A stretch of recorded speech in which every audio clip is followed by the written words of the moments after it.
गौतम बुद्ध ने लगातार 6 वर्षों तक ध्यान को आसान बनाने का प्रयास किया और 7वें वर्ष में जाकर कहीं वे अपने ध्यान को आसान बना पाए। और उन्होंने जब ध्यान को आसान बना लिया तो घटना घट गई। एक गांव में एक लड़का रहता था जो कि अत्यंत परेशान था।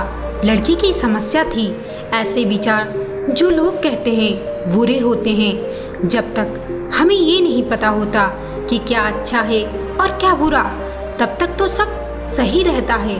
लेकिन जैसे ही हमें पता चलता है समस्या पैदा हो जाती है। उसने किसी से सुन लिया था कि काम वासना बुरी चीज़ है और जो लोग इसके बारे में सोचते हैं वो और भी बुरे हैं। उस लड़के को अपने आप से घृणा होने लगी। घृणा इतनी बढ़ गई कि उसका मन अशांति से भर गया। जब मन में अशांति बढ़ती है तो इसे शांत करने का विचार भी मन में ही पैदा होता है और मन को शांत करने का सिर्फ एक ही रास्ता है, उसे ध्यान कहते हैं। उस लड़के को पता चलता है कि हम ध्यान के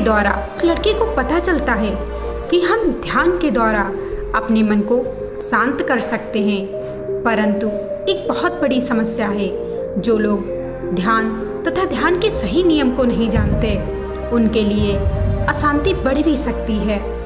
उस लड़के के साथ भी कुछ ऐसा ही होता है। वह ध्यान करने का बहुत ही प्रयास करता है परंतु उससे ध्यान होता नहीं है। ध्यान भला कोई करने की चीज थोड़ी ही ना है, ये तो स्वयं ही घटता है। बस आपको खुद को इसके लिए तैयार करना होता है।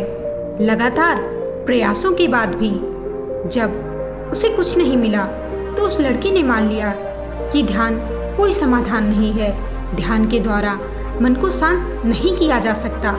फिर उसे किसी ने बताया, यहाँ पास में पहाड़ी के ऊपर एक संत रहते हैं, अगर तुम उनसे पूछोगे तो वे तुम्हें अवश्य ही ध्यान करने का सही तरीका बताएंगे। लड़का सोचता है चलो एक बार और प्रयास कर लिया जाए, इसमें समस्या ही क्या है। वह लड़का सन्यासी से मिलने के लिए निकल पड़ा और संत के पास जा पहुंचा और उन्हें प्रणाम करके कहता है, हे गुरुदेव, मुझे ध्यान सीखना है, क्या आप मुझे ध्यान सिखा सकते हैं? मैं बहुत सारे प्रयास करके थक चुका हूँ। संत मुस्कुराते हैं और कहते हैं, भंते कुछ देर आराम कर लो। लड़का कहता है, नहीं नहीं, अब मुझे कुछ नहीं करना, मुझे बस अपने प्रश्न का उत्तर जानना है। वह संत एक वृक्ष के नीचे बैठे थे जो हवाओं से डोल रहा था, मानो हवाएं उसे नचा रही हों। उसके सुगंधित फूल चारों ओर से सुगंध फैला रहे थे। वह संत उस लड़के से पूछते हैं, तुम्हें इस वृक्ष को देखकर क्या समझ आता है? लड़का कहता है, वृक्ष तो बड़ा ही सुंदर है, सुगंधित हवाएं इसमें डोल रही हैं, लगता है ये हवाओं में झूम रहा हो। इसके सुगंधित फूल चारों ओर सुगंध फैला रहे हैं। वह संत मुस्कुराते हैं और कहते हैं, बस यही तो ध्यान है।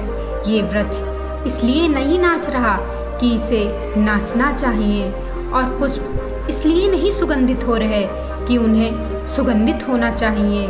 ये आनंदित नहीं इसलिए हो रहे कि इन्हें आनंदित होना चाहिए। वृक्ष इन सबके प्रति समर्पित है, इसकी खुद की कोई इच्छा नहीं।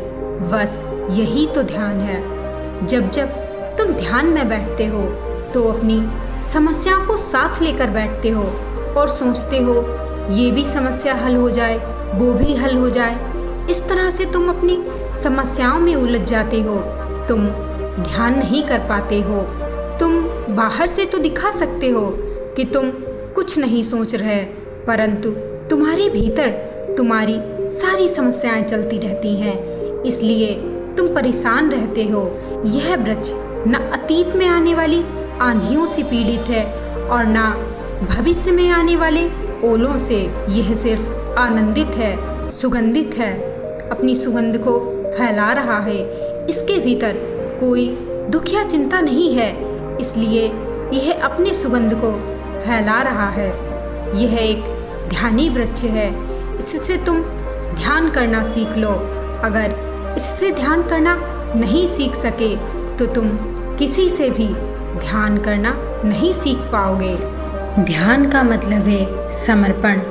जिस प्रकार ये वृक्ष धूप को समर्पित है, हवाओं को, आंधियों को, बदलते हुई जलवायु को समर्पित है, ध्यान भी ऐसा ही है। चाहे कैसी भी स्थिति हो, पर ये वृक्ष स्थिर रहता है।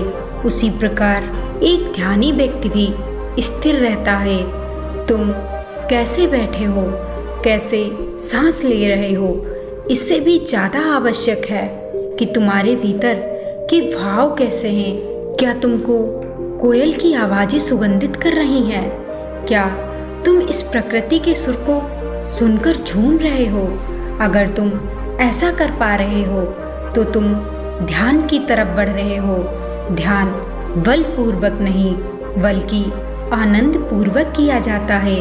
अगर तुम ध्यान नहीं कर पाते हो तो छोड़ दो। नृत्य करो, गीत गाओ, संगीत गाओ, कुछ और करो। फिर वह लड़का संत से पूछता है, महात्मा, ध्यान को आसान कैसे बनाया जाए? इसे आनंद पूर्वक कैसे किया जाए? वह संत कहते हैं, शुरुआत में 3 बातें समझना आवश्यक है। पहली, सही संगत, दूसरी सत्संग और तीसरी आचरण। पहली बात, संगत का मतलब है ऐसे लोगों की संगत करो जो आनंद के साथ ध्यान में आगे बढ़ रहे हो। सत्संग, अच्छी बातें सुनो जो तुम्हें ध्यान करने के लिए प्रेरित करें। और तीसरी बात में आता है अच्छा आचरण, करुणामय जीवन जीना, ब्रह्मचार्य का पालन करना, किसी के लिए बुरा न करना, सात्विक भोजन करना। अगर हर समय ध्यान नहीं किया जाता तो जबरदस्ती प्रयास मत करो, परंतु उस समय ध्यान करने से मत चूको जब भीतर से आनंद उमड़ रहा हो। यही सूत्र है, क्योंकि एक बार ध्यान का स्वाद जिसने भी चख लिया वे ध्यान करना नहीं छोड़ सकता। दोस्तों, हमें इस कहानी से सीख मिलती है, ध्यान कोई लगाने की चीज़ नहीं है, बल्कि ये तो अपने आप ही लगता है, ये तो स्वयं ही घटता है। इसलिए कभी भी जबरदस्ती ध्यान को लगाने की कोशिश ना करें। इसलिए आनंद की पहली झलक एक ध्यानी व्यक्ति ही प्राप्त कर सकता है। दोस्तों, अगर वीडियो अच्छा लगा हो तो लाइक और सब्सक्राइब करके ज़रूर ही बताइएगा। तब तक के लिए जय हिंद, जय भारत।